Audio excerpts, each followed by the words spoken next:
Hey, what's up? This is T-Dub Jackson with you again. Looking a little scraggly here. I'm getting ready for a big 3-day weekend, and just thought I would read you a couple more letters. And I'm thinking about calling this the Help Me T-Dub.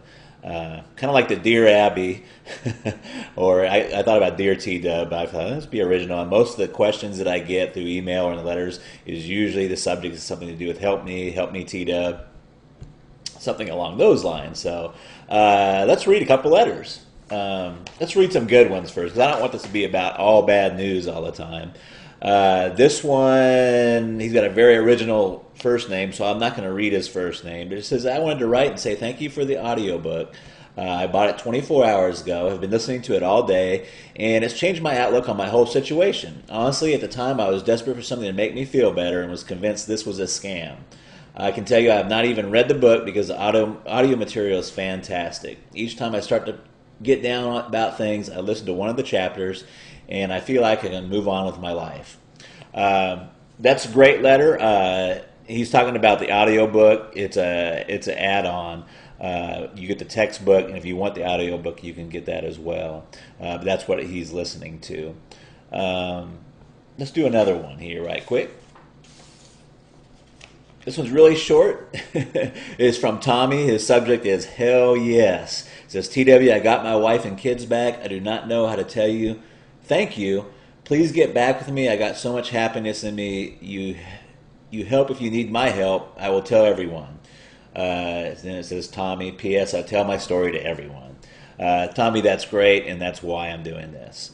So let's get on to a question from one of my customers, and I'm hoping this will help you out. Okay, this one is from Rob, and Rob's subject line says, bought book, used strategy, and guess what? A little after 2 weeks, my ex called me. I hope I handled it well, but I don't know. We had a nice, light conversation for about 45 minutes. Yikes.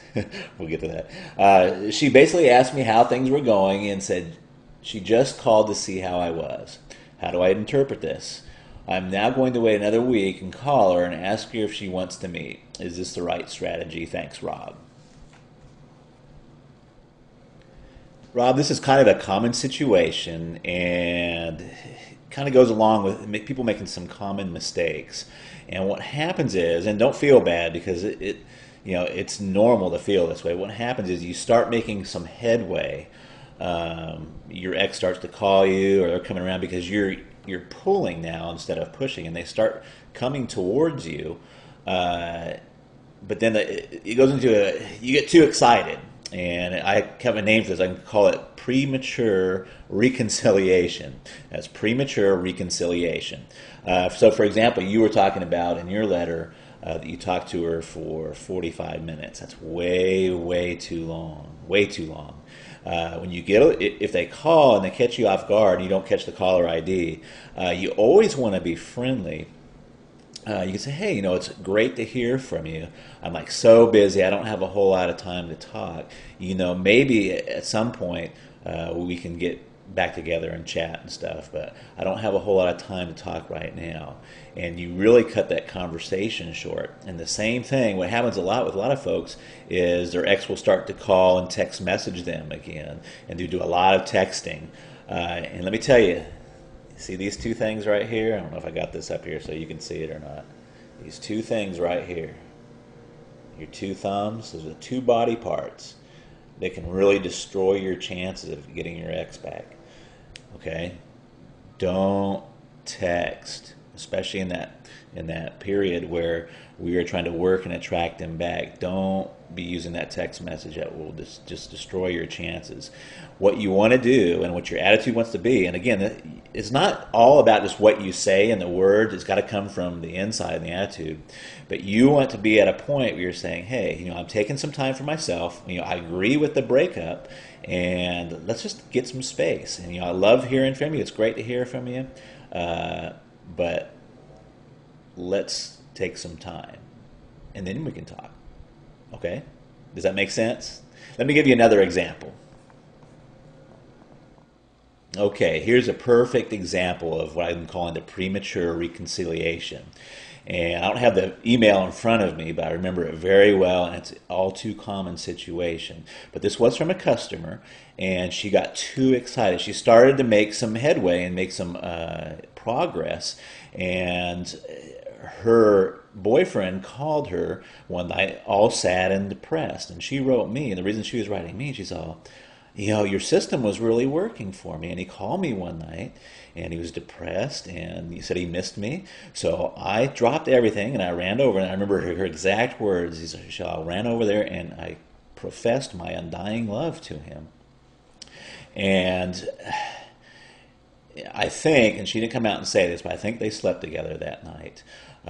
Because when she was writing me, she said that he went cold the next day and basically said, last night was a mistake and we should stay broken up, so on and so forth.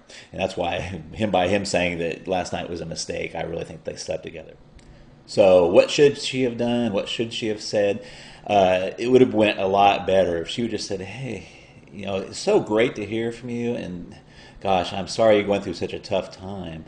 But at this point, I'm just not ready to see you or do anything like that. But hey, why don't you give me a call in a week or two, and maybe we can get together and go have some coffee or something. You see, that would have been way more powerful. That would have been way more pulling. And he would have thought about her for a week or two, and she would have been in his thoughts and mind, rather than her going back over there and professing her undying love, which is just not going to work. And she was a little upset with me because she said your system started to work, but then it just went all haywire. Well, and I just told her, so darling, where in the system does it say to run over there and profess your undying love? It really doesn't say that anywhere in the system. And she knew I was right, and we emailed back and forth. And I think we did get her straightened around there. But you want to really be careful that you don't get too excited.